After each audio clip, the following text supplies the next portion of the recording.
The continent of Africa is endowed with enormous wealth of biological diversity. Nigeria is located in the part of West Africa with varied climatic conditions, rich in highly variable transboundary biological diversities, notably wild and domesticated crops. With the definition and classification of forest, the mangrove forest of Nigeria is noted to be the third largest in the world and the largest in Africa. A forest, ordinarily, we said, is a place where we have trees, shrubs, and herbs, as well as lianas. Mangroves are found in all coastal states of Nigeria, of which Cross River State is selected to be the pilot state for the UN Red Plus program. We are now in mangrove communities, and mangrove communities are one of those areas that the Red program has earmarked as a pilot site to carry out the Red Plus activities. A visit to two pilot sites of the earmarked locations of mangrove, Akwa Esukiyamba in Akpabuyo local government area and Esieribum in Calabar South local government area of Cross River State, reveals the changing face of the mangrove ecology as affected through activities by coastal communities in respect of their needs, which are dependent on the mangrove. And they're so important, like I said, for a couple of reasons. First, in terms of fish production, agriculture. Okay. Yeah, because the mangrove forest constitutes a spawning ground for fishes. That's where they go back, retire, and multiply. And mangrove is such a unique plant that it's called kerosene wood. You can just cut them even when they are wet and you set fire. Here in the mangrove, it is so unique that you have the fishery resources like the crabs, the shrimp, the crayfish, the mollusk, and about so many species. It has also been discovered that the mangrove absorbs carbon 5 times more than the rainforest. Mangrove is one of the highest carbon sequester in the whole world.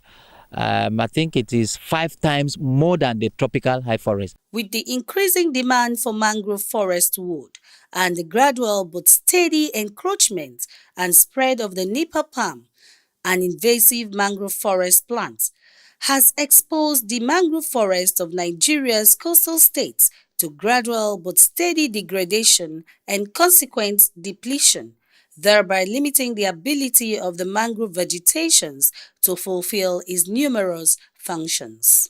The tangible benefit, which is the direct benefit, is the one you can get from the forest. You see a tree, you like the tree, you want to roof your house, you want to get money, you cut down the tree and exploit it. And you know, the ecology of mangrove is such that if anything happens to it, it is very, very difficult for you to bring it back. That is in order to restore it, unlike what you have in the tropical forest that is easily accessible.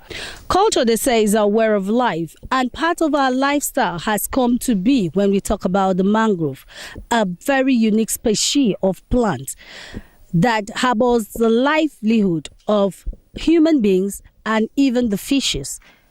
Now the question arises, how will the NGO and government give the community people a good orientation that will sustain their understanding of total no to wood logging when it concerns the mangrove and adjusting to an alternative measures when it concerns their livelihood?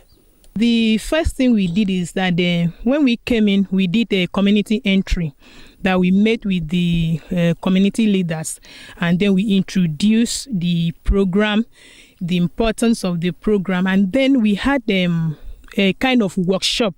They teach us that the mango will protect this water to flow in our land, to flow in our house, because this time around, like raining season, water used to come up. Water used to come up in our house. Some is slow in our inside, just inside our house. Why they are just stopping us to stop cutting the tree, it is because they want the tree to be grow up and helping us in this our community in order not to be clear our houses.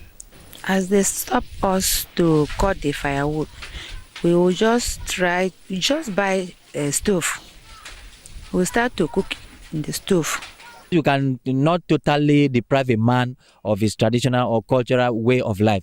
Like my grandmother in the village, she finds it difficult to use the stove, the kerosene stove. She will tell you that food is smelling kerosene, and so she wouldn't like to eat it. She wants to have that aroma from firewood. And when she has that, she can enjoy her food. So you cannot deprive these people totally. And so you must be a way. And one of those ways is to ensure that we restock the site that has been deforested or that has been depleted. And then we concentrate. You tell the community they have their own land use plan. They will know the area they want to use.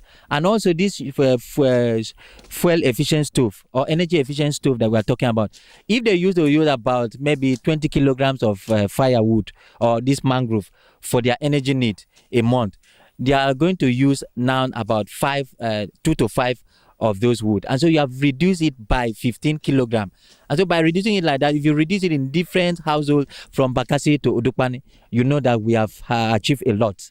Most of the mangrove forms the sponging ground for fishes to enrich the fishing occupation of the communities, as well as help to fortify the coastal area against rough cases of high tides or floods.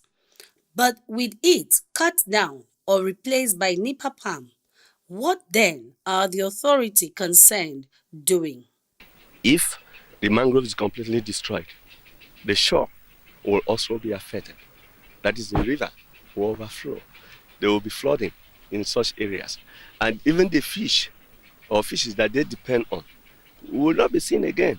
If we allow the rate of erosion, coastal erosion that is going on, we cannot have Calabar again in the next 20 years. And so we need to protect this unique ecosystem. The big question is, what is done to protect the mangrove from wood loggers? You know, the local people are the best custodian of their own property.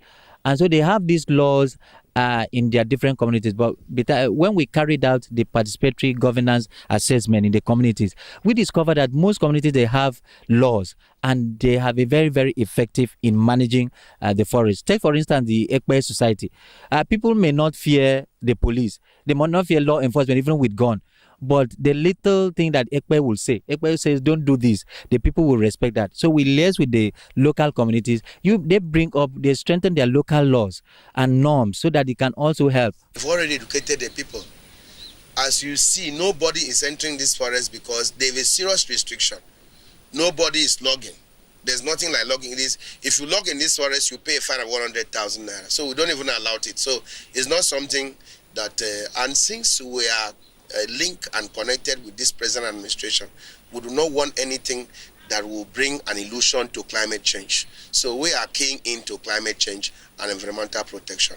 There is a strong political will to conserve the remaining forest in the states for carbon credits to help mitigate climate change. Research on the growth rates and adaptability of indigenous tree species to the various ecozones of the states should be undertaken.